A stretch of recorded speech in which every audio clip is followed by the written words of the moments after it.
Oke, buat Risa apa nih yang bisa kita diskusikan? Kamu ada pertanyaan apa mungkin? Boleh.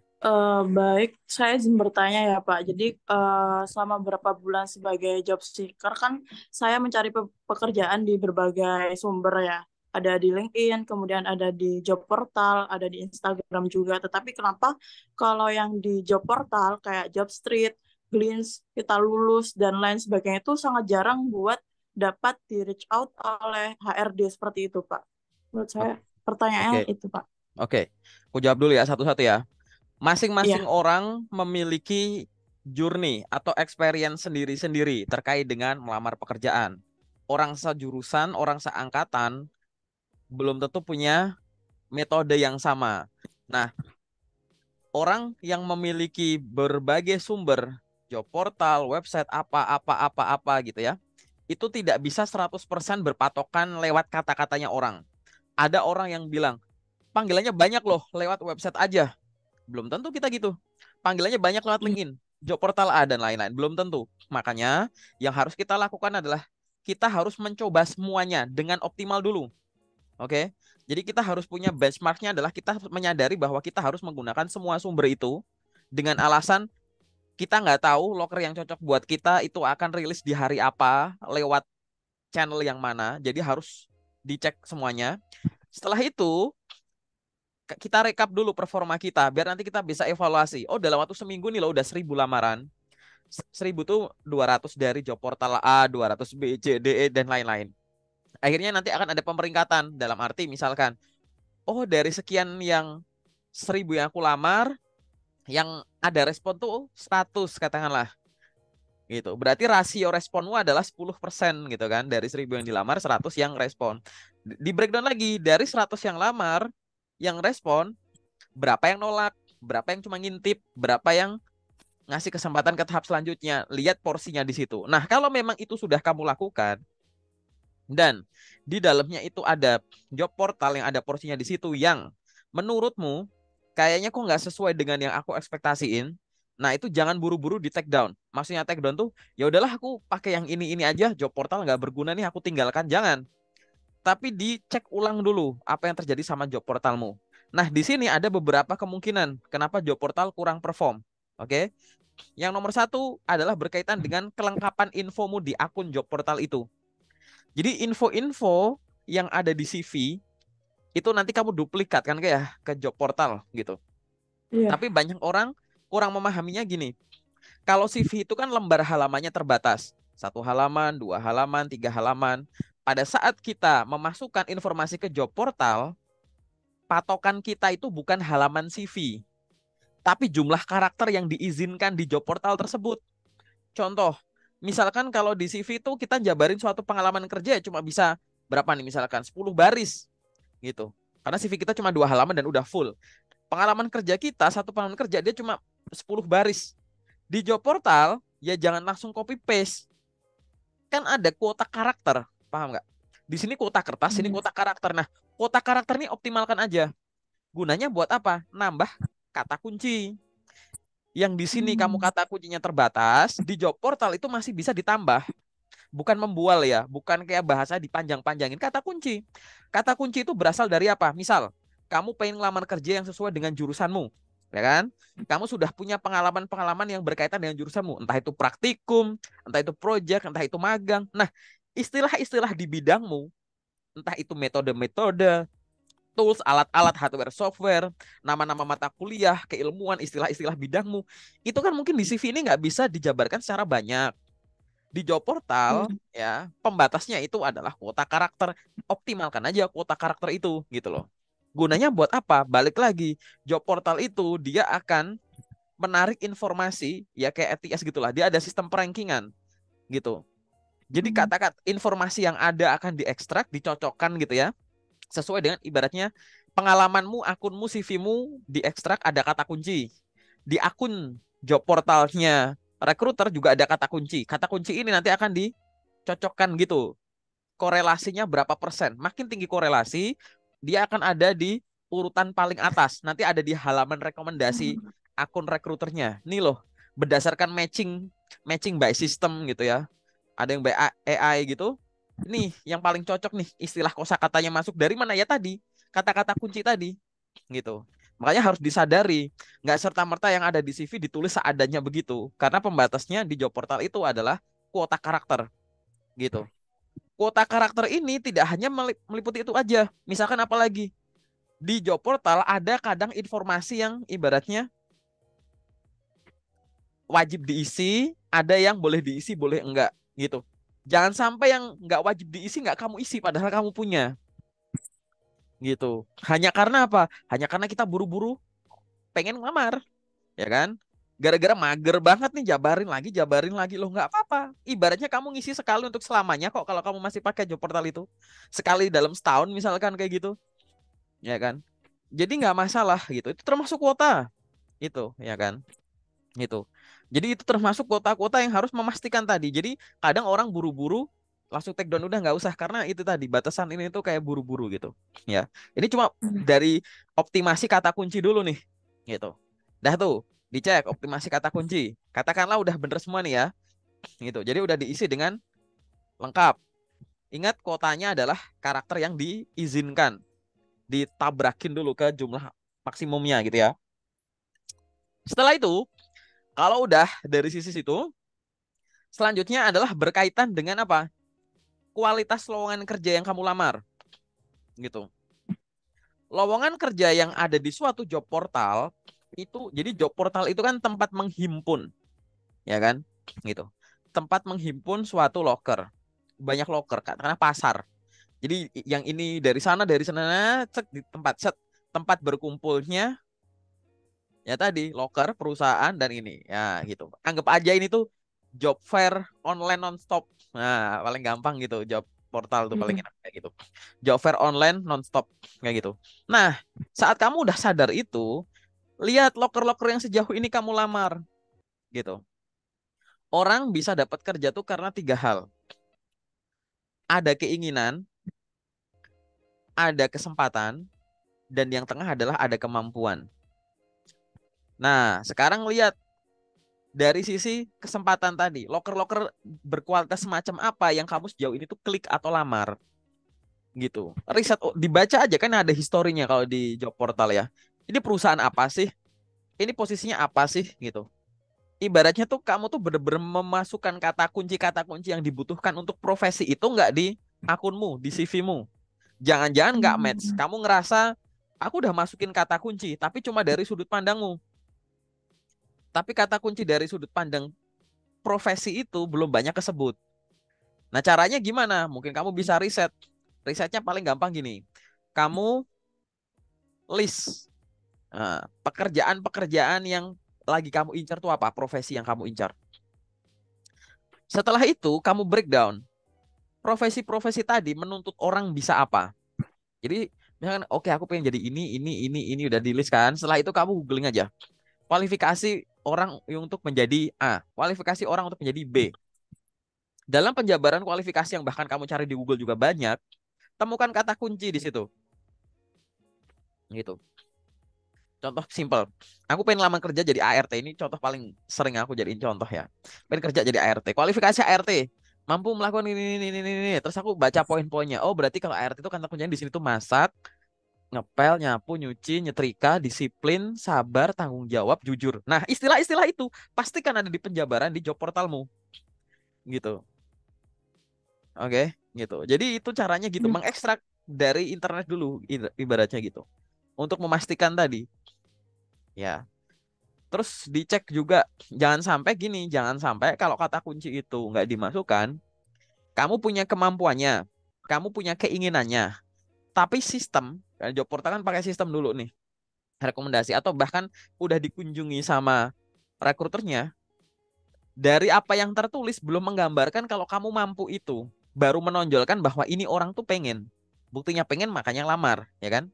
Tapi setelah direview, kayaknya dia baru sekedar pengen, belum bisa. Makanya di beberapa case job portal diintip berapa kali, aplikasi diunduh, Iya, TV diunduh beberapa kali, cuma undah-unduh doang nih ngapain, ngintip-ngintip doang ngapain gitu. Ya itu tadi, benar. karena beliaunya sendiri dalam proses apa? Coba nih mungkin dibandingin sama kandidat lain, coba dipelajari dulu gitu. Karena masih kamu tuh udah yakin tapi belum meyakinkan. Coba Hmm. dicerna. Kamu tuh udah yakin, Iya, kamu Pak. udah yakin, tapi belum meyakinkan. Yakin dari sisi kamu, tapi belum meyakinkan dari sisi rekruter. Berapa? Kenapa Iya. kok harus meyakinkan? Karena gini, suka nggak suka, misalkan aku nih perusahaan ya, aku HR di satu perusahaan, kamu lamar ke perusahaanku. Kan aku nggak kenal kamu nih. Di job portal juga aku nggak pernah ngobrol sama kamu. Kamu aja aku nggak tahu kecuali ngelihat dari akunmu ibaratnya gitu. Nah, suka nggak suka, Risa akan aku nilai dari apa yang tertulis. Yang tertulis di CV yang bisa aku unduh, yang tertulis di akunmu. Aku baca. Oh, begini-begini gitu. Misalkan kamu lulusan S1, di akun job portalmu kamu cuma nulis pendidikan sampai tingkat SMA doang. S1-nya nggak dimasukin. Tiba-tiba kamu ngelamar ke kantorku. Aku lihat. Aku taunya kamu lulusan SMA atau kuliah. Pasti SMA. Karena aku SMA. nggak tahu kalau kamu anak kuliah gimana. Nggak ditulis gitu loh. Ini logika simpelnya tuh begitu. Jadi pastikan udah tertulis. Setelah tertulis, tertulis secara meyakinkan. Makanya kalau ada penjabaran-penjabaran, nah ini contohnya macam-macam. Misalkan kamu punya pengalaman kerja, punya pengalaman magang, jangan malas dijabarin untuk memasukkan kata kunci misalkan. Atau yang kedua, masukkan angka. Banyak orang salah menjabarkan pengalaman kerja, misalnya udah punya atau magang atau apapun itu, dijabarin bener pakai bullet point itu bener. Tapi isinya itu apa? Hanya deskripsi, bukan tanggung jawab. Beda ya. Coba bayangin, deskripsi bukan tanggung jawab. Contoh misalkan, kalau aku tadi pakai analogi jadi ART, aku jabarin, beres-beres rumah, melakukan yang disuruh majikan gitu. Itu ya cuma deskripsi dalam arti ya semua ART ya begitu. Emang ada ART yang nyuruh-nyuruh majikannya kan nggak kebalik gitu ibaratnya. Gitu. Beberes rumah, iya semua ART begitu. Akhirnya jadi tadi, ya iya sih, aku pengen ngerekrut ART. Ini ART bener sih beres-beres rumah, tapi kok beres-beres rumah ditulis gini doang. Nggak menarik gitu. Makanya yang ditulis di situ harus yang ini. Contoh yang lain aku sering contohin lagi. Aku punya kerjaan, aku jadi penjual mie ayam gitu. Habis jabarin, aku jabarinnya adalah menjual mie ayam ke calon pembeli atau menjual mie ayam atau melayani pembelian mie ayam, melayani pemesanan mie ayam gitu. Ya iya sih gitu. Semua penjual mie ayam juga melayani Mulai. pembelian mie ayam gitu. Udah memang, tapi nggak ada unique value proposition. Jadi itu cuma yang kamu jabarin di situ tuh adalah job desk secara umum. Semua orang yang seprofesi dengan kamu di seluruh dunia ya kerjanya itu. Untuk membedakan gimana? Sebut misalkan dengan angka. Sekian orang, sekian cabang, sekian alat, sekian dokumen, sekian proses, sekian persen, sekian rupiah gitu. Misalkan tadi aku jadi pedagang mie ayam, aku nggak cuma ngedeskripsikan menjual mie ayam ke calon pembeli gitu. Atau menjual mie ayam ke pembeli. Nggak cuma nulis gitu. Aku akan tulis di situ menjual mie ayam dengan 6 varian rasa. Nah, aku nggak tahu, mungkin ada kali mie ayam bakso, mie ayam urat, mie ayam ini misal gitu. Terus apa lagi misalkan? Yang lain cuma nulis menjual mie ayam ke pembeli gitu. Aku di situ nulis menjual mie ayam rata-rata 500 mangkuk per hari, senilai sekian Bentar. rupiah gitu. Menarik nggak? Menarik. Di situ aku bilang bahwa yang jualan mie ayam ada banyak, tapi nggak semua orang loh bisa ratusan mangkuk senilai sekian juta per hari gitu loh. Itu yang ditulis, tanggung jawab beserta prestasinya itu kan achievement kecil itu, nyebut angka begitu. Kamu jadi seorang manajer misalkan, sales manager jualan hijab secara online. Kamu di situ cuma nulis apa? Memimpin tim untuk atau mengkoordinasikan tim untuk berjualan hijab gitu. Mana menarik gitu. Kenapa kamu nggak tulis misalkan memimpin tim yang terdiri dari misalkan 4 supervisor dan 30 seller untuk menjual hijab di area Jabodetabek gitu. Yang lain nulis menjual hijab untuk mencapai target. Kamu nulis kayak gitu. Kenapa di situ kamu nggak nulis mampu menjual sekian pieces hijab senilai sekian miliar per hari dalam kurung pencapaian target bulanan 300% gitu. Menarik gitu. Jadi kayak, ini keluar angka-angka tadi gitu. Nah, hal-hal semacam ini yang kadang tuh diremehin gitu. Dinulis di CV-nya juga. Tadi cuma tanggung jawab umum, akhirnya jadi sama aja. Semua orang bayangin nulisnya kayak begitu. Nggak ada bedanya. Ibaratnya kayak seolah-olah perusahaan nggak tutup mata asal nunjuk orang dengan profesi itu dapatnya sama. Makanya tadi, kenapa kok akhirnya agak lama? Kadang responnya agak lama. Panggilan dari job portal ada yang cepat gitu, ada yang lama. Proses pembandingan ada gitu. Barangkali nunggu dulu kan CV yang masuk, habis itu dibandingin dulu dan lain-lain. Nah, hal-hal semacam ini yang teknis kecil-kecil ini jangan dilewatin gitu. Tadi dari sisi kelengkapanmu, akun mudah, habis itu cek dari kualitas-kualitas lokernya gitu. Beneran yang kamu lamar tuh bener-bener yang kamu pengen doang atau punya kemampuannya. Kalau punya kemampuannya, punya pengalamannya udah ditulis dengan bener belum di CV-nya atau di akunnya. Kayak gitu. Ya kan? Nah, setelah mengirimkan dua itu udah, kan kamu ngirim lamaran nih ke mereka, klik apply gitu kan. Nah, setelah klik apply, jangan lupa kegiatan after melamarnya, kegiatan penyertanya. Jadi ngelamar kerja di job portal tuh nggak sekedar klik apply, apply, apply, apply gitu. Begitu kamu udah apply ke satu loker, loker yang habis kamu apply, kamu rekap. Kamu bikin rekap sendiri di Excel. Jangan mengandalkan rekapan yang ada di job portal itu. Biar nanti kalau kamu mau pengen bikin evaluasi total, performu total di semua sumber, kamu udah ada Excelnya. Kalau misalkan tanggal sekian, nomor sekian, tanggal sekian, nama perusahaan apa, posisi yang dilamar apa, sumber lokernya dari mana, ngirimnya via apa, keterangannya apa. Nomor satu, terus di atas ada tulisan PT ini, posisi customer service, sumber loker, job portal A, ngirim lamaran, job portal A, keterangan, baru ngirim lewat job portal A, gitu. Terus koma, sudah di connect HRD-nya di LinkedIn dan follow akun LinkedIn dan IG Perusahaan. perusahaan tersebut, gitu. Kasih keterangan, biar suatu saat kalau kamu lupa, buka di situ. Jangan begitu ada panggilan panik. Wih, ini aku ngelamar di sini nggak ya? Iya kayaknya ngelamar, tapi di mana ya? Cari di pesan keluar email, nggak ketemu. Cari di job portal A, nggak ketemu. Ya kan panik tadi, sebenarnya ada tapi kelewat gitu-gitu. Nah, hal-hal semacam ini jangan sampai terjadi. Nah, pada saat selesai kamu ngirimkan lamaran, setelah direkap, langsung cari sosmednya. Bisa IG, bisa LinkedIn gitu. Official sosmednya diikuti, di follow gitu ya. Khusus yang ada di LinkedIn, selain akun LinkedIn-nya di follow, kalau ada, kalau perusahaan ini punya akun LinkedIn, cari HRD yang kerja di sana, connect atau follow kalau perlu. Lalu cari siapa? Cari orang yang mungkin jadi atasanmu yang kerja di sana, kalau bisa ditemuin, connect atau follow. Kamu misalkan kepengen jadi masuk jadi staff QC, cari yang jabatannya QC supervisor, QC team leader, QC manager di sana. Connect aja gitu. Gunanya buat apa? Barangkali nanti kamu bisa kenalan, ngobrol gitu. Karena di balik semua job portal itu manusia yang artinya bisa diajak ngobrol. Kalau misalkan tadi di connect buruan bisa nge-ACC cepat gitu ya, ngobrol. Selamat pagi Bu Risa, terima kasih sudah menerima permohonan koneksi saya. Perkenalkan nama saya Aga. Baru saja saya melamar pekerjaan di perusahaan Anda untuk menjadi ini berdasarkan info yang ada di Jobstreet. Apabila Ibu adalah HRD yang memproses proses lamaran saya tadi, dipersilahkan apabila masih membutuhkan informasi tambahan terkait kualifikasi saya, dapat mereview akun LinkedIn saya ini atau menghubungi saya melalui email ini atau nomor WA ini. Semoga saya adalah kandidat yang sesuai dengan yang perusahaan ibu cari. Terima kasih dan salam kenal. Kirim. Enak ngomong kayak begitu. Urusan direspon atau enggak, terserah. Yang penting kita sudah mengawali obrolan secara sopan dan profesional. Jadikan itu habit sampai kapanpun kamu pengen nyari kerja. Gitu. Nah, perlakukan setiap loker itu semacam itu. Kemudahan job portal untuk dilamar, untuk ngelamar kerja, itu jangan cuma untuk dalam tanda kutip ya, diisi secukupnya, apply tinggal klik-klik bahkan sambil rebahan juga bisa gitu. Tapi gunanya buat apa? Gampang dikirim tapi susah manggil. Stres juga loh gitu. Toh juga kalau effort dikit tadi ya, kamu bikin effort dikit ngerekap, ngefollow-follow sana sini, connect sana sini, bikin ngobrol sama beliau-beliaunya. Nggak makan waktu banget kan? Nggak ngabisin tenaga kayak kamu lari maraton kan gitu.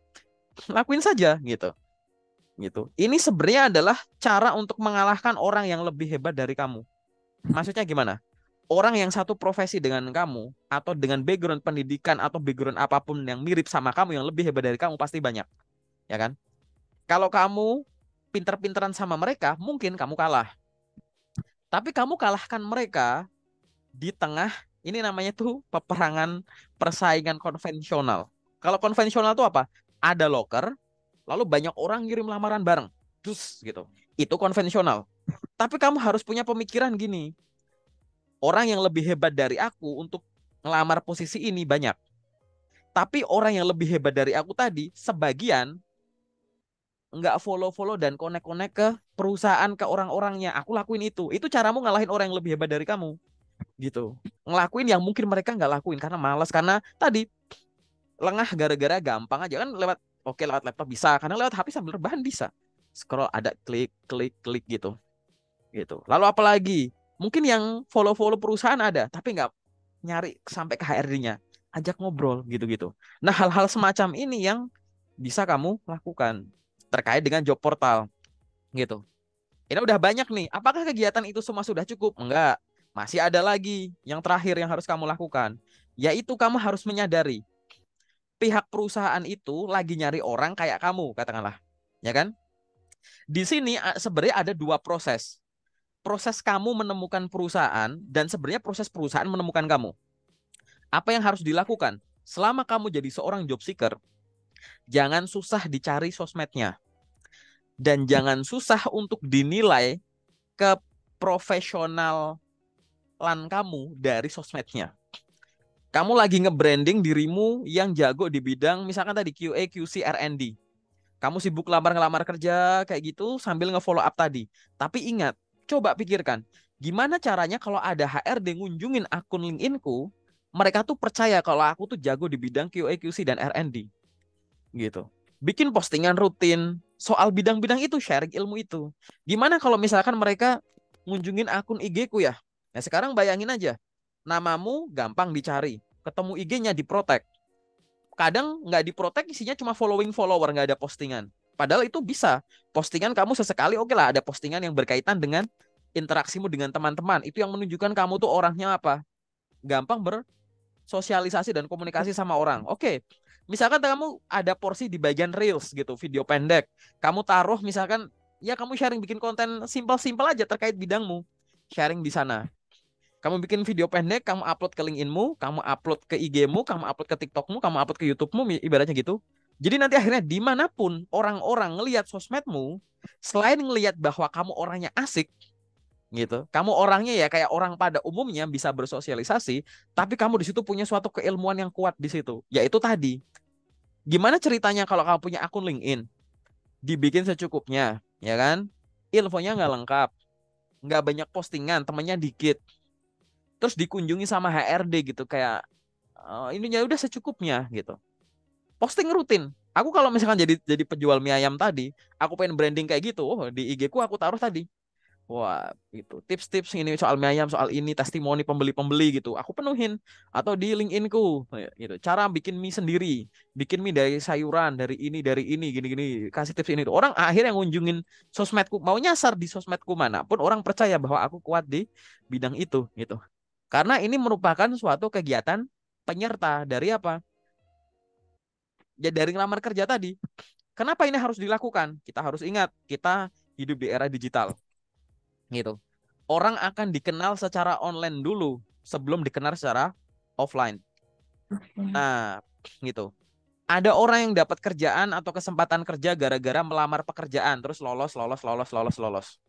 Tapi banyak juga orang yang akhirnya dapat kesempatan kerja gara-gara ditawari. Gitu. Gimana caranya kok bisa ditawari? Kan pasti ada dua hal. Pertama, pihak-pihak luar itu bisa menemukan cara untuk menghubungi kamu, nemuin sosmedmu gitu kan. Yang kedua, ada sesuatu yang mereka pertimbangkan dulu, mereka review dulu. Sebelum akhirnya mereka menghubungi kamu untuk kegiatan profesional lebih lanjut. Nah, dua hal ini, mana yang lebih mungkin? Mungkin semuanya. Kamu di kerjaanmu nanti-nanti mungkin dapat kerja gara-gara ngelamar kerja terus lolos, lolos, lolos, keterima. Mungkin juga gara-gara ditawari. Karena dua-duanya mungkin, optimalkan kedua-duanya. Jadi sambil kamu sibuk ngelamar kerja, sibuklah branding. Biar meningkatkan kemungkinan lolos gara-gara melamar, meningkatkan kemungkinan lolos gara-gara ditawari. Kayak begitu. Nah, itu adalah satu siklus kegiatan mengoptimalkan job portal dalam waktu 1 hari. Lalu biar, sorry, mati lampu nih di sini. Wait ya. Iya. Oke, jadi yang tadi itu adalah kegiatan untuk ya apply dengan satu cycle. Oke, itu adalah kegiatan untuk apply dari satu cycle, gitu ya, Aris ya. Iya.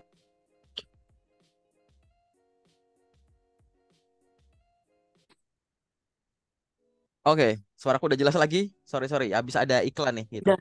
Jadi itu adalah Iya, nggak kegiatan apa-apa. yang habis dilakukan bisa dilakukan dalam waktu satu siklus. Tapi kan kamu apply job kan nggak cuma sehari doang melakukan hal tadi. Yang lamar terus gini gini gini. Lalu apa yang harus diperhatikan biar yang di job portal tadi optimal? Bikin keteraturan. Ngirim lamaran dalam jumlah banyak setiap hari misalkan. Jangan cuma satu dua. Job portal itu himpunan loker. Aku nggak yakin kalau dari job portal seluas itu cuma ada satu yang bisa kamu lamar sehari. Yakin deh. Yang kedua, kamu juga koneksi ke sosmed tadi, bahkan ke LinkedIn. LinkedIn itu jangankan loker, HRD aja ngumpul di LinkedIn, ya nggak? Gitu. User aja ngumpul di LinkedIn, ya. HRD ngumpul di LinkedIn, user ngumpul di LinkedIn. Artinya apa? Kamu juga harus maintain itu dengan baik. Oke? Di situ kamu harus apply dengan baik di situ. Secara rutin nggak? Ya harusnya secara rutin, gitu. Karena LinkedIn isinya nggak cuma loker, isinya itu HRD ngumpul di LinkedIn, user ngumpul di LinkedIn, loker tersembunyi ngumpul di LinkedIn. Oke, gitu. Jadi di situ kamu harus bisa secara konsisten ngirim dalam jumlah yang cukup banyak di setiap harinya. Jangan hari ini ngirimnya banyak, besok dikit, besok enggak gitu. Pas hari libur kamunya libur. Kayak gitu. Paham ya? Kayak gitu. Jadi harus bisa konsisten. Nah, itu adalah kunci dari lamar kerja lewat job portal tadi, kayak gitu. Nah, mungkin sampai di sini ada satu pertanyaan lagi nggak atau apa gitu yang bisa kita diskusikan? Mungkin tentang interview ya, Pak. Ya, boleh gimana tuh? Kan saya pernah interview ya, tapi ada pertanyaan yang kayak sejauh ini sudah apply di mana aja gitu, Pak. Tetapi waktu waktu waktu pengumuman itu ternyata nggak lolos. Tetapi saya coba di interview lain dari perusahaan lain, ternyata waktu ditanyain itu saya cuma bilang kayak di perusahaan itu aja, tetapi ternyata lolos gitu. Apakah itu jawaban yang kayak jujur, terlalu jujur, kayak udah apply di sini-sini sejauh ini progresnya udah di sampai interview user, apakah itu dapat berpengaruh ya Pak di Ya, perusahaannya? jadi balik lagi ya, berpengaruh atau enggak? Jawabannya pasti berpengaruh, tapi besarnya pengaruh itu beda-beda. Bahkan aku pun juga nggak bisa memastikan 100%. Ini pasti selalu berpengaruh enggak, tapi kalau pengaruh pasti ada gitu. Aku udah bikin video, nanti tolong ditonton ya di channel YouTubeku di playlist tes interview. Di situ ada beberapa pandangan yang mungkin nanti bisa kita kolaborasikan bahwa kalau ditanya apakah Anda sudah melamar di perusahaan lain, saranku tetap sebut aja udah ngelamar, sebut aja misal satu perusahaan. Hmm, Gunanya buat apa? Akan menunjukkan bahwa kamu tuh orangnya punya punya inisiatif kayak gitu. siap. Mohon maaf Pak, masih kemute.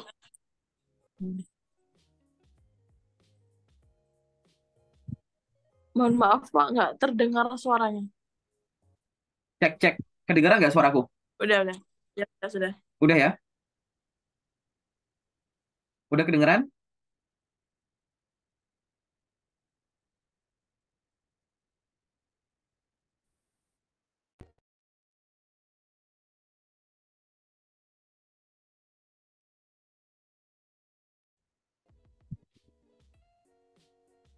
Cek, jelas nggak suaraku ya? Sudah jelas. Oke. Jadi tadi perusahaan itu kamu sebut tetap ngelamar kenapa? Karena kamu pengen nunjukkan bahwa kamu tuh punya inisiatif. Karena kamu statusnya job seeker, kamu jangan cuma ngelamar di situ.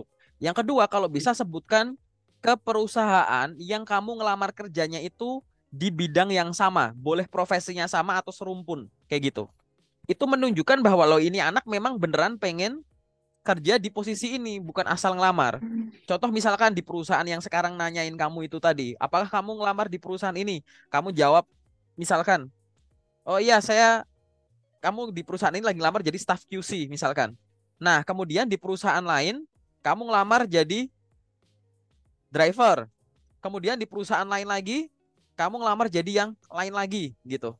Nanti di situ perusahaan akan ragu bahwa ini anak sebenarnya tuh serius nggak? Kok di sini daftar dari staff QC, di sana jadi driver, di sana jadi sales gitu. Nanti malah kelihatan kamu minatnya yang dipertanyakan, paham ya? Gitu. Minatnya nanti Iya. akan dipertanyakan karena beda-beda. Tapi kalau di sini kamu ngelamar jadi staff QC, di sana jadi staff QA, di sana jadi R&D, mungkin